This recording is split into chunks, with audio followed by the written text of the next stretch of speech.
What's the story, Morning Glory? What's the word, Hummingbird? Thank you so much for clicking on my channel and for joining me for this review of 90 Day Fiancé, The Single Life, Season 4, The Tell-All Part 3.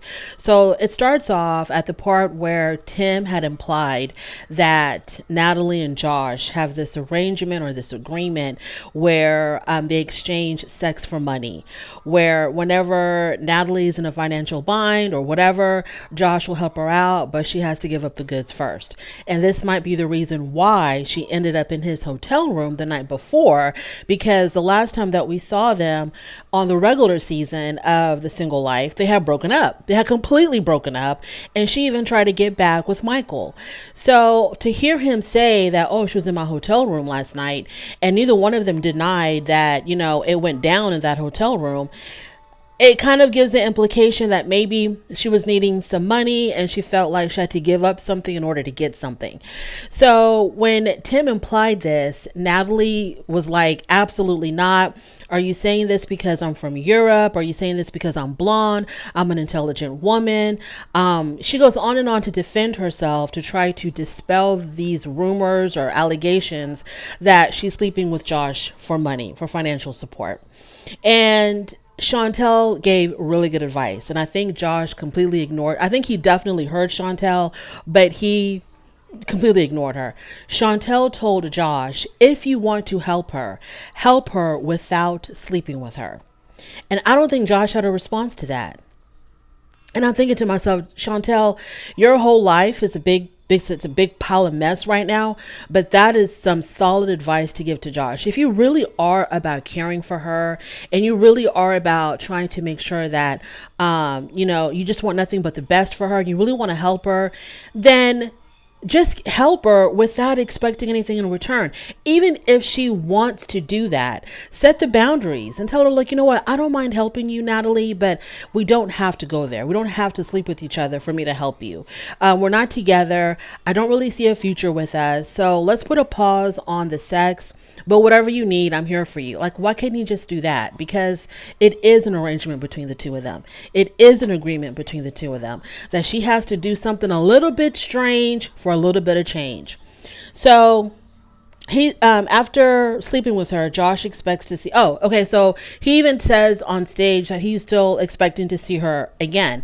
I think that and I've always said this, I think that Natalie knows how to hook men.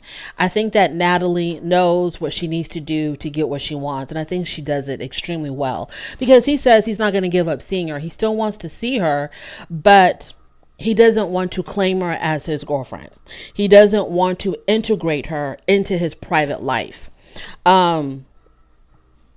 So Natalie even said, if you still want to see me, in what status am I to you? What is my status to you if you still want to continue seeing me? And of course, Josh acts completely confused and befuddled, like he doesn't understand the question and he doesn't understand where she's coming from, when he knows exactly where she's coming from. Natalie does want to be claimed as his girlfriend. Of course, she wants that because she just doesn't want it to be like, okay, I'm just sleeping with them for whatever. But I feel like Natalie has to, girl, you need to get some self-worth. You need to get some self-worth, and you might need to look into getting a job, because what you're doing is just, because I think that for a lot of women, no matter how much they try to detach themselves from the sexual act itself, I think for a lot of women, our emotions get involved when we are being intimate with a man. And so for her to be intimate with Josh and to not have any feelings for him or not to want something more from him, I think it's a little bit impossible, because you don't want to be used. You don't want to be considered a slut or a whore. So you want a man to claim you, and you want a man to treat you a certain way and to have certain feelings for you. So with her, I think that she is begging for this acceptance in his life, and he's just not going to give it to her. So she needs to forget about Josh, forget about his money, and just find a way to be really strong and independent and take care of yourself. Then everybody goes on a break. So they all go into, I keep on forgetting what it's called. They go into the back room. I don't know what it's called. Backstage. That's it. Backstage. Everybody goes backstage. And Debbie explains to Natalie what charity case means, because Josh's friends had said that, he always picks up a charity case. He likes to choose women that are broken down, that are needy, and he tries to fix them. I don't think he's trying to fix anybody. I think he sees women who are in a really desperate situation, and he lures them with his money and his financial status because he knows that they're going to give him what he wants, as long as he financially takes care of them. I don't think he's trying to fix anybody. I think he just knows how to play women with his money. So, when Debbie explained to Natalie that, basically his friends are saying that he's treating you like a charity case, Natalie got upset, and she's like, I'm not that. I'm not a charity case. Girl, but you act like it. Okay, but you act like it because you run to him whenever you need something instead of trying to figure out a way to do this completely on your own. So Chantel then also gives Natalie advice. I forgot what she said, but at this point, I was kind of like Natalie. At this point, I was kind of like Chantel. Please just concentrate on your own life. Tyree tells her to stop sleeping with him. And I think that's easier said than done. I think Natalie is really caught up in this lifestyle of,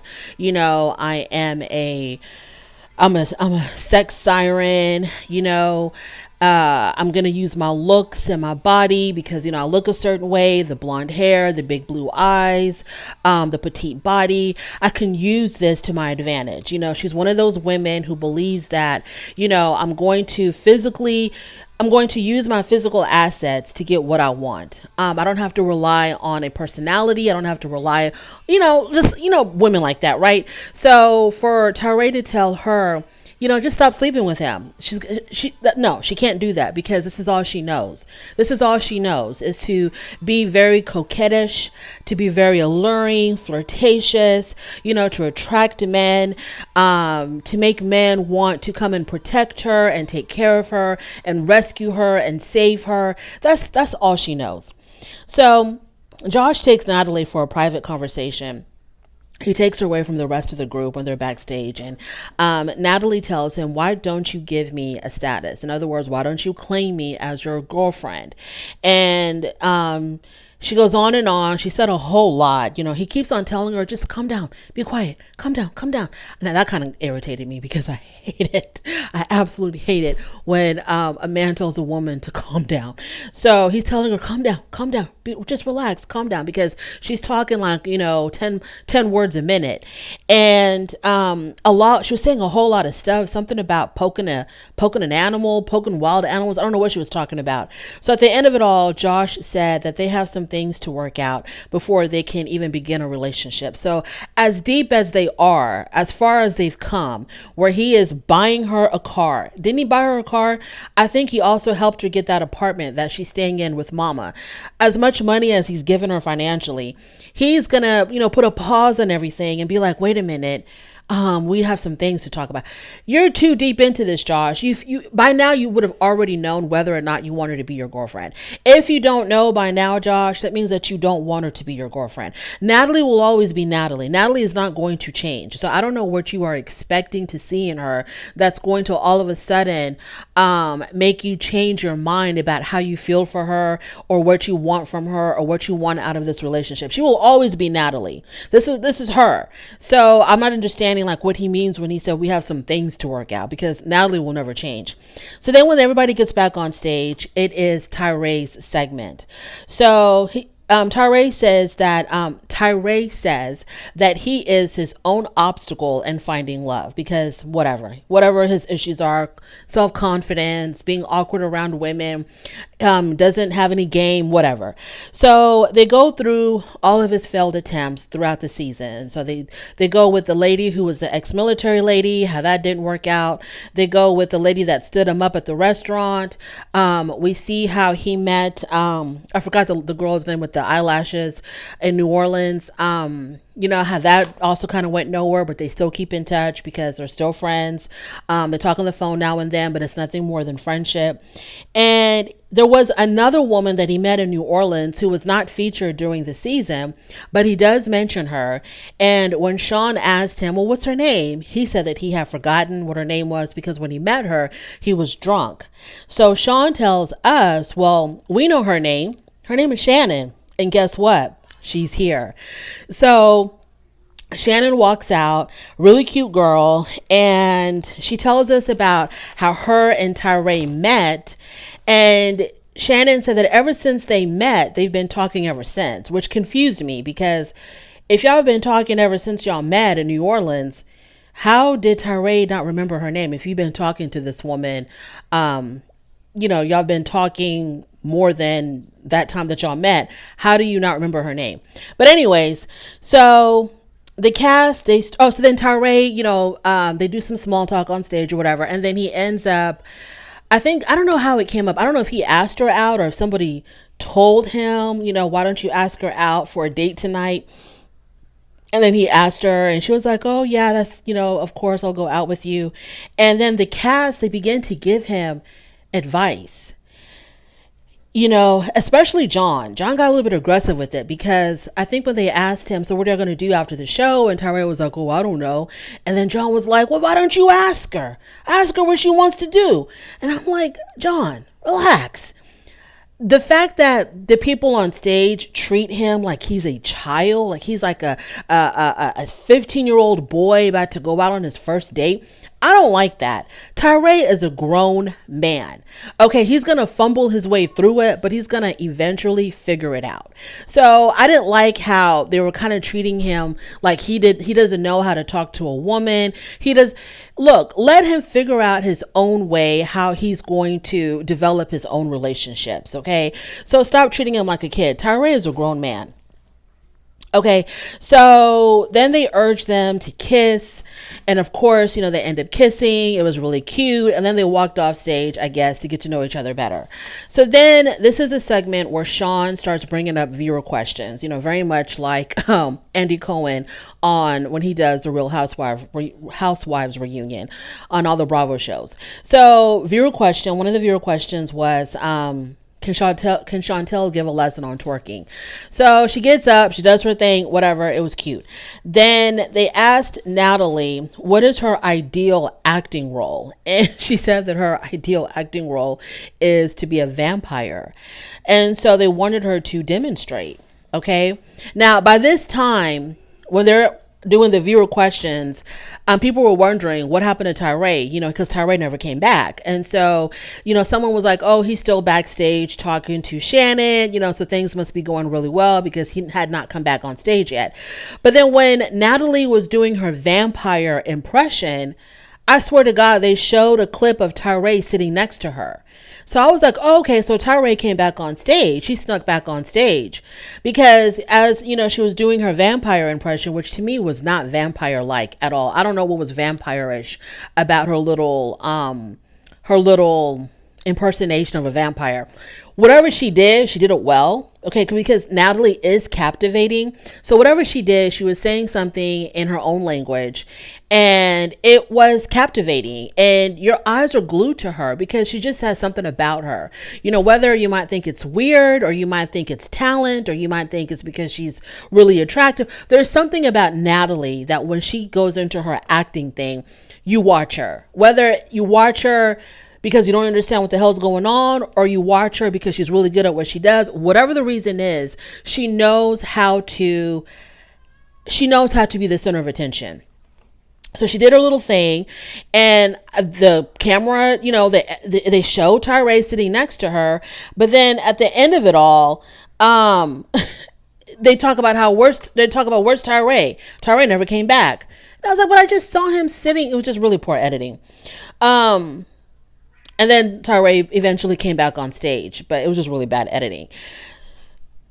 I think that, I I don't know, whatever she does, if she really is serious about acting, Natalie is going to be typecast, which is fine because typecast actors are still making money. And that's fine. It's wonderful to be typecast because look at Samuel L. Jackson. He took typecasting to a whole new level because he's always an angry black man.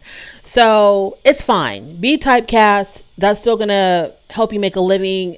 Fine, whatever. But if she's expecting to do these broad roles, it's not going to happen because she needs to really work. I mean, I think her accent alone, she's always going to be typecasted as obviously as a foreign woman. She's not going to play a Southern belle. She's not going to play like a hard New Yorker. She's not going to play a Midwestern mom. She's always going to have to play some type of like evil, villainish type of foreign woman. But whatever it is, as long as it's bringing in the money, it don't really matter. Now it's time to talk about John. So John is still living with Megan and he's still playing the father figure for Megan's daughter, River. And it seems like they're like this cute little happy family. Yes, they have major issues like a lot of relationships do. Yes, they have their issues, but he's not running back to Las Vegas. She's not trying to kick him out. So whatever they got going on, it must be working, especially with John, who never really wanted children, didn't want to date a woman with a child or with children.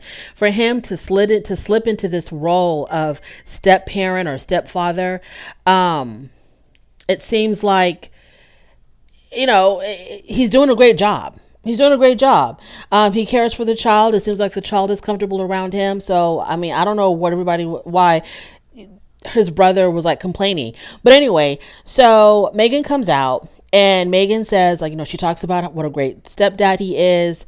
John says he's very open to having his own children now, when before he was adamant about not having children.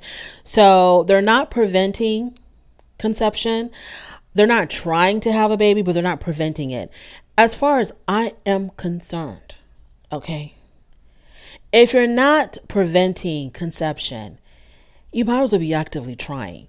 I know you're not tracking your cycle and, taking ovulation kits and all this other stuff. I get that, honey. But if y'all are raw dogging it, y'all are trying to have a baby because there's nothing to stop it and everything to make it happen. I don't understand how they can be like, oh, we don't want a child right now. We're not ready for a kid right now, but we're not preventing it either. Like, what? Excuse me? You want a child very desperately. If you can't do the simplest things to prevent conception, the simplest things. Nothing is 100% effective. I understand that. But it's a whole lot more effective whether he is using prophylactics or she's on some type of birth control, whatever it is, and any combination of those is a lot more effective in preventing a baby than what y'all got going on right now. Just, raw dogging it. Like, I don't understand. So then Patrick comes out. Patrick, he says that he does not believe that John is ready to be a parent. Patrick says that John doesn't even want children. And he says that he's going. So I'm just like listening to this, and I understand that maybe Patrick and Thais have a lot of resentment towards John because John was not supportive of their relationship when Thais first came to America. I get it. I understand. Okay. But y'all proved him wrong. Y'all got married. Y'all had a baby. Y'all are living together in marital bliss. Y'all proved him wrong. Let that be the message to John, that he was wrong. Not the fact that y'all are trying to tear down his relationship and trying to give him what he gave y'all, because y'all need to be the bigger people and be like, you know what, John, you thought we would make it. You thought Thais was just using me for a green card or whatever the hell, but we're still together. We have a beautiful baby, a beautiful home. So let that be, your comeuppance instead of trying to destroy his relationship. Because for Patrick to say he's not ready to be, he's not ready for a relationship. He doesn't want kids. He doesn't like kids. And like, I don't understand, why do you want to put that kind of doubt in Megan's head and make your own brother look so bad? So I think he's going by the things that John used to say before, but John is not like that anymore. He's giving this woman who has a child, he's giving her a chance. He's saying that he's open to having his own child. Everybody on stage was like, okay, you're saying that he's not ready for this, but he's proving to you that he is ready for this. And he moved across the country to be with a woman and her child. So it's not like, if things don't go right, he can just, walk next door or come. Like, I don't understand why. It was a big leap of faith for him to move, to leave Las Vegas, to go live in a whole nother state, to go to Texas, to try to make it work with Megan. That was a huge move for him. That shows that he is ready for this, that he does want this. So, nobody agreed with Patrick at all. I don't understand why Patrick cannot support his brother. Patrick says that he has no regrets telling Megan that John wasn't ready for this relationship. And I'm like, really? Seeing how far they've come, seeing what your brother is, the kind of life he's living now, you have no regrets for telling him or telling Megan that your brother was not ready. You have no regrets about that. I don't know why he just couldn't say, yeah, I kind of take back what I said because he's proven me wrong. He seems really happy with Megan. No matter how crazy the relationship appears to be to us, they're happy together. So I'm really happy for him and I hope that it really works out. Like, why is that so hard to do? Patrick says that Megan's red flags are she's like insanely jealous. That's a red flag for Patrick. And Megan says that she is working on her trust issues. They say that they share locations on their phones, but Megan says that she doesn't check it. I don't see anything wrong with sharing locations. And no, I'm a true crime fanatic. I don't mind sharing locations with everybody that I care about because when things go down, I need to figure out where the hell you're at. So at least I'll let the cops know where to start looking. So to me, the whole sharing location thing is about safety more so than about, sneaking up on people or checking up on people. To me, it's about safety. So I don't see any issue with sharing locations. So even though she questioned why he was, so there was a time when evidently, I think Patrick obviously brought this up. John was doing an installation. I think they install security systems or something. That's their business, him and his brother. He was installing something at someone's house and he was taking too long. And Megan was getting jealous. She was getting antsy about it. So she was, texting him, why is it taking so long? Why aren't you home yet? And I'm like, okay, so what? So what? Who cares? They are jealous of each other. They do have like insecurity issues with one another. Like when he's looking at, like she thinks he's checking out a girl. He thinks she's checking out a girl. This is normal stuff. Yes, they are insecure. Yes, they have these issues. But I think as time goes on and if they actively try to work on it, I think it's going to be okay. I think a lot of relationships start out like that. So they're just trying to fill each other out. They're just trying to figure out how serious is the other person. So let them work it out. Let them work it. The fact that he's willing to be with her and she has a child and she has a special needs child and he is still there with her in Texas, even though he eventually, I think he wants to go back to Nevada. I think that needs to be acknowledged and not overlooked. So everyone on stage said that it's not normal for them to be so jealous of one another, to question, who are you texting? Who are you looking at? They're like, that's not normal. But like I said, if they're going to actively work on it, that's okay. Patrick says that they are minimizing how jealous they are of each other, that it's actually a bigger issue than what they're presenting on stage. Once again, he's trying to, poo-poo on his brother's relationship. Debbie tells Patrick that he needs to be more supportive. I totally agree with Debbie. Megan says that she does have trust issues because John is so good with her and her daughter. So it's kind of like she's waiting for the other shoe to drop. They talk about timelines. Megan at first says that she doesn't have any timelines, even though during the season she did have a timeline. She wanted things to happen quick, fast, and in a hurry. She wanted him to move to Texas quickly. She wants to be engaged quickly. She wants to get married quickly. And she also wants to have a baby with him quickly. These are the things that she expressed during the season. Now on stage, she's kind of backtracking a little bit, kind of like, oh, I don't really have any timelines, but she does.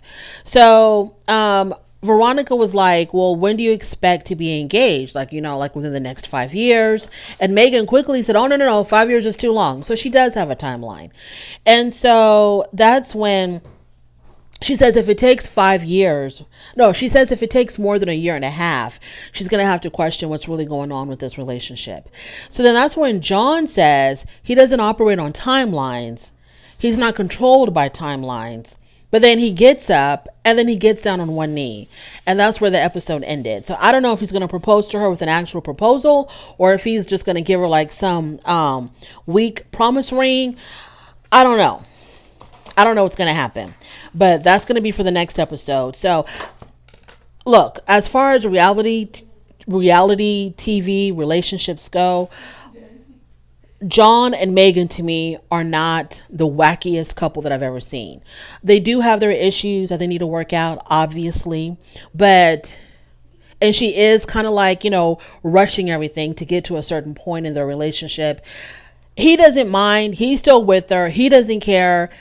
So, like, what is the damn problem? I don't see any major issues here. It's just like any other couple. Everybody on that stage has issues. So, including Patrick himself. Patrick, his relationship ain't perfect with Thais. So, anyways, I don't have an issue with Megan and John. She might not be my cup of tea. I would not have picked her out for him necessarily but that's the woman that he chose. And so far, so good. So it's none of my business. Thank you so much for joining me. I really do appreciate it. On your way out, please don't forget to rate the video. If you like this content, please subscribe to my channel and I'll definitely talk to you later. Bye.